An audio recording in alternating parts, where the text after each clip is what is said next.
Welcome to Dirtbike Magazine's video series, The 20s, where we take you up close and personal with all the 2020 motocross model bikes. Today, we're getting our first chance to ride the 2020 KTM 450SXF.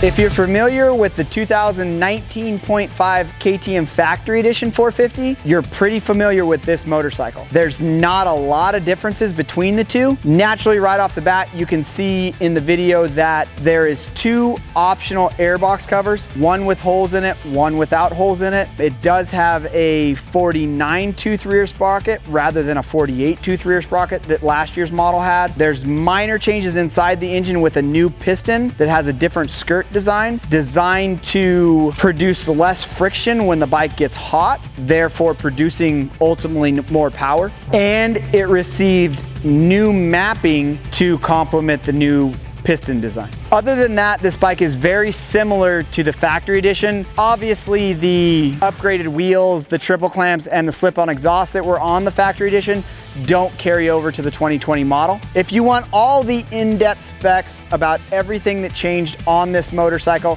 head over to dirtbikemagazine.com. For everybody watching this on YouTube, click the link in the description. It'll take you right to that information. That's enough talking. It's time to go ride this thing. And stay tuned for later on in the video. We'll give you feedback from the first day of testing.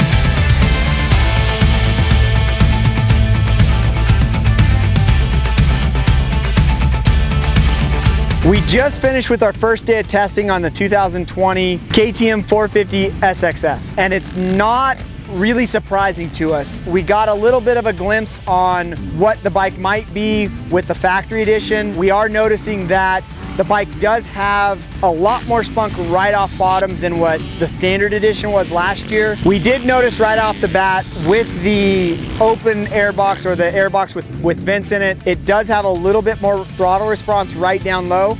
Naturally, you are going to have it being a little bit louder with an intake noise. The single tooth that they went up on the rear sprocket could be helping a little bit more pop right off bottom. The map switch this year is, there's a lot bigger difference between the number 1 and the number 2 map.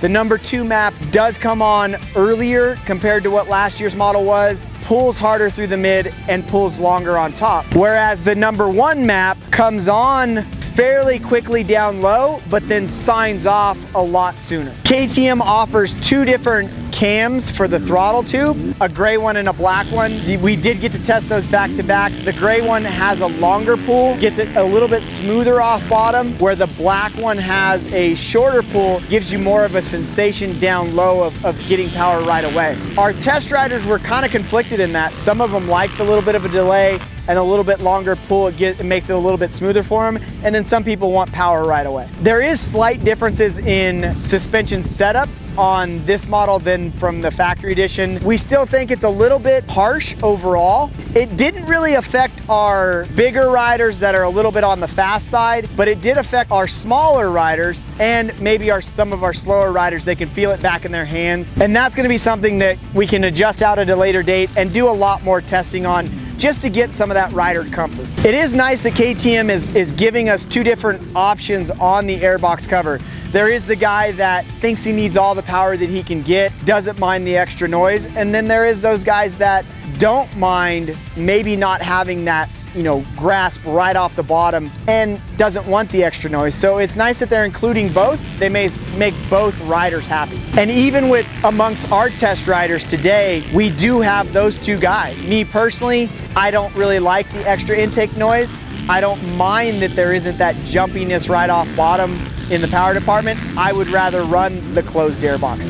But there is other test riders today that thought the complete opposite of me. So it's just nice to have that option. Again, this is our first full day of testing on the 2020 KTM 450SXF. We're gonna do a lot more ride days, do a lot more testing, try different settings, and then throw it into the ring with all the other 2020 450s in its class and see where it comes out. So stay tuned to dirtbikemagazine.com for all the updates on this bike. If you got some more time and you want to check out the other 2020 450 motocross models that we tested, click the video thumbnail now. And don't forget to hit that subscribe button to stay up to date on all our latest releases.